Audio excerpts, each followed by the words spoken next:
Welcome back to Media Week. Well, former Leighton chief Wal King has claimed another victory in the ongoing defamation case against Fairfax in regards to coverage of his involvement in alleged corruption in Iraq. Now, it comes after the New South Wales Court of Appeal unanimously dismissed its application for leave to appeal a ruling regarding the imputations made in a series of articles 18 months ago. Well, for more on that, we're joined by Evan Lucas from IG in Sydney. Evan, great to have your company on the show.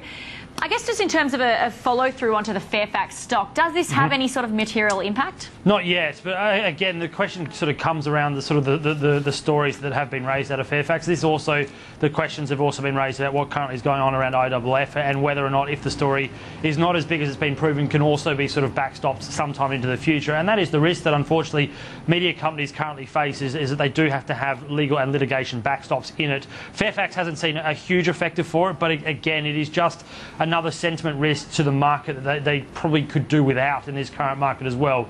So although it's not a share mover yet, it probably will be into the future. They will have to start the provisioning for this kind of story if we also see the Wal King incident actually start to get to a point where there is actually some form of payout for defamation. All right, and also looking at Seven West this week, announcing some changes to the board. What's been the share price reaction?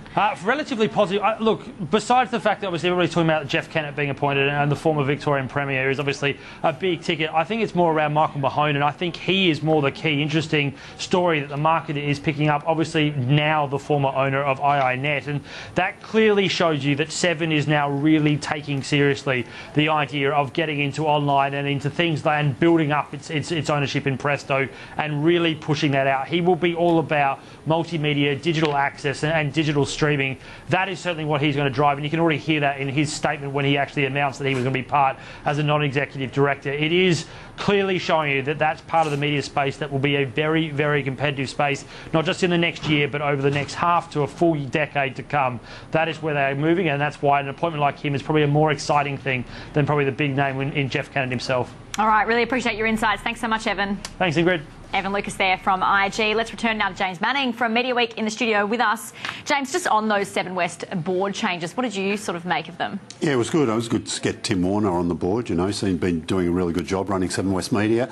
Jeff Kennett, you know, former state politicians work very well as lobbyists within television. Both Steve Bracks and Nick Greiner are both former chairman of Astra, and the late Wayne Goss was the chair of Free TV too. And we've also had changes, I guess. News Corp on the board there, of course, announced the appointments of Michael Miller and Peter Tonner. Yeah, it happened late last week, didn't it? Just after we went to air with this show. They had two candidates for the top job there, and they've found a spot for both of them. So it's good for both those guys and good for News Corp. And former Nine executive David Hill as well will be departing 21st Century Fox. What's he doing? Yeah, look, you call him a former Nine exec, don't we? But it's been quite a while. Yeah. I think it was the 80s since he worked out here for Nine. Then he got sort of drafted by Rupert Murdoch to work for him internationally. Yeah. Very crucial in launching Wide World of Sports for Nine back in the 80s. Really built that brand into something. And Hilly is his nickname, and it's also the name of his production company. 21st Century Fox will be investing in it, so there'll still be a link between the executive and the company. And we've also seen Jerry Harris, who's been at News Corp for a long time. He's leaving the company. Yeah, first started at News. He worked for them in London in 1981, been in senior sales positions and management. I sort of dealt most with him when he was running Queensland newspapers, as it was back then. The Courier Mail went from a broadsheet into a tabloid, and they launched the couriermail.com.au, built that into quite an important asset for them. Now, we were just talking with Hamish McLennan about the SBS situation as well, going back to the government with a plan to cut programs and services after the Senate, of course, rejected that legislation for more ads. What do you make of this situation, and how do you think it's going to play out? Well, I think it was a bit of overkill to suggest, look, SBS is going to become a fourth, virtually a fourth commercial network. But then Hamish is right when he says, look, their revenues are under pressure, so they're really on guard for anybody who's going to steal some of their, whether it be streaming TV taking their audiences. He said even he thought 3 was too many. He said even 3 free-to-air was too many. Well, yeah. So, but I think, it's bad news for SBS. So they'll need to find $7 million a year. I think they'll be able to come up with that without maybe losing too many staff or affecting their programming too significantly. Well, speaking of competition, competition. Of course, the regional broadcasters, they're not giving up the fight to sort of change these media laws after the government abandoned it. Win talking about reviewing local content investment. And I've been hearing they've been meeting with Mr Malcolm Turnbull as well. Yeah, apparently Win and Prime, Andrew Lancaster and the head of Prime were both in Canberra this week, met the minister. And you'd think on the face of it, gee, have they got much to lobby with if the big players aren't interested? But a lot of regional politicians, you know, they get scared if the local viewers lose their local news. It's not good, and whoever they're campaigning against can play that up in an election campaign. They could lose a lot of votes and potentially lose their seats. So that is very critical, and I think they'll be looking at it very carefully. Okay, also want to talk about some legislation that's been aimed at stopping people accessing sites known for sort of hosting copyrighted material. This has been a bit of a win for Astra. Yeah, look, Astra's very happy about this. The APRA and AMCOS is too, the people who own the music rights. They're very in the Copyright Council. So all the sort of creative arts organisations are right behind this. Astra came out with some interesting stats too that, look, it's not going to stop. There'll still be ways around this, of course. But in general, it does seem it's been acted in other countries, and it seems to have lessened the amount of copyright infringement that goes on. So, you know, part of me wants to see free internet and all that sort of stuff, but, you know, I just find it hard to argue with this action. Yeah, exactly. Now, ZenithOptimedia, switching gears a bit, updating its ad spend forecast for Australia. What is it at now? Yeah, look, it's going to be under 2% again this year, which is, you know, at the upper limit of some people's expectations. Digital media is going to represent most of that growth. We've all heard all the time about no joy for the print media, both newspapers and magazines, really under pressure. Those revenues are still hurt. We heard the other week, last week, from Charmaine Moldrich at Outdoors, very aggressive in there. They're sort of, I think she's talking about doubling their income almost by 2020. ZenithOptimedia is not quite so bullish on that sector, but they think it will be up a little bit. You know, it's funny, we were talking about it with Hamish as well, about Netflix having close to 1 million users in Australia. This is according to research from Roy Morgan. Presto and Stan both close to about 100,000. Do these numbers tend to stay the same, or do you think it's sort of a ramp up and then it drops off? I think this is still early days, so there's a lot of people with the free sampling. Free trial. It can be 30 days. I think there's a lot. Netflix is out. A lot of people have got 90-day free trials.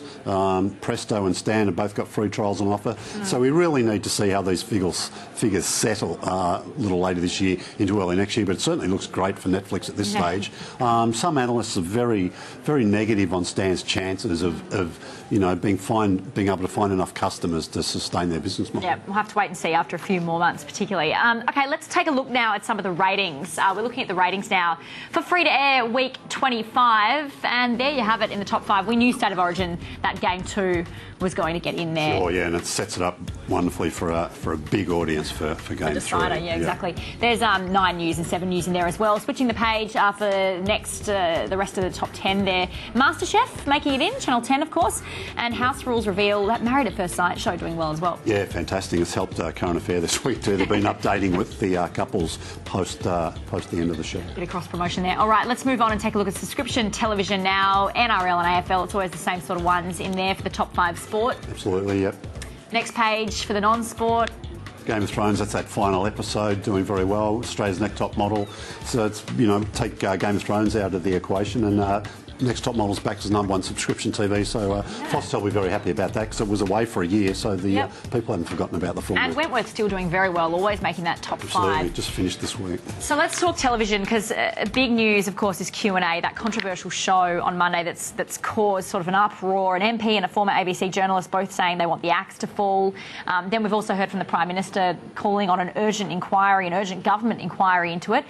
What do you make of the fallout? Well, we've got 2 inquiries now, haven't we? So the ABC's doing their own, and the government's doing their own. And it's hard to argue with the government client because it's funded by the public fund it. So if there's, obviously a lot of people think it shouldn't have happened. So let's find out why it didn't happen. Will there be much more fallout than that? Maybe not. I don't know if anybody will lose their job under it. There'll be certainly a review of procedures, how the guests are involved in the show. The criteria they use to guest selection will certainly come under review. But I mean, it's almost been too successful, that program. So you don't think the MD? Some are even saying the MD would have to step down. Well, look, I don't think it'll happen. He might be pushed to think, look, I've had enough.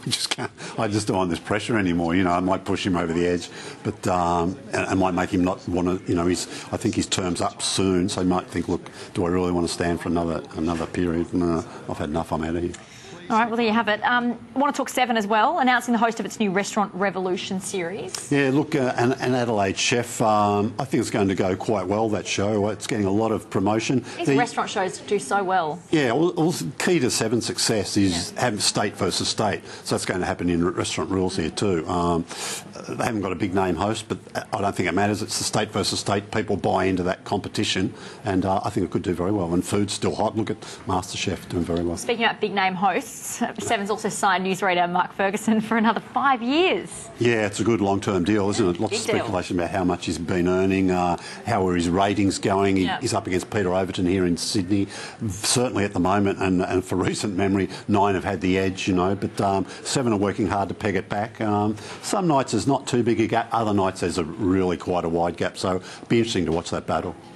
Now, also, Nine Network, just to cover off the other network that we haven't talked about here, but facing a flood of complaints over this 60 Minutes interview, which is getting quite a bit of publicity early on this Belle Gibson, the health food. Yeah, again, it's walking that fine line, isn't it, between engaging an audience and finding a topic that's going to really bring your audiences back. Controversial. Controversial subject. 60 Minutes has had some soft weeks in the ratings the last month, the last 6 weeks. It really needs a bit of a lift. Part of that problem has been shifted around the schedule. No one really knows when it's on air anymore. Is it, you know, is it 6:30? Is it 8:30? Is it 9:30? When are you going to go there if you don't buy into their other programming? People unhappy about her getting paid potentially. Yeah, well, you'd like to think you wouldn't have to pay these people, but then again, you know, the onus is on the channel. They've got a responsibility to the shareholders. How do we find subjects, you know? Yeah, money talks, as I say. Absolutely. All right, well, that is all we have time for on this edition of Media Week. A big thank you to James Manning, our co-host, as always. Stay tuned. We've got more news and analysis coming up next.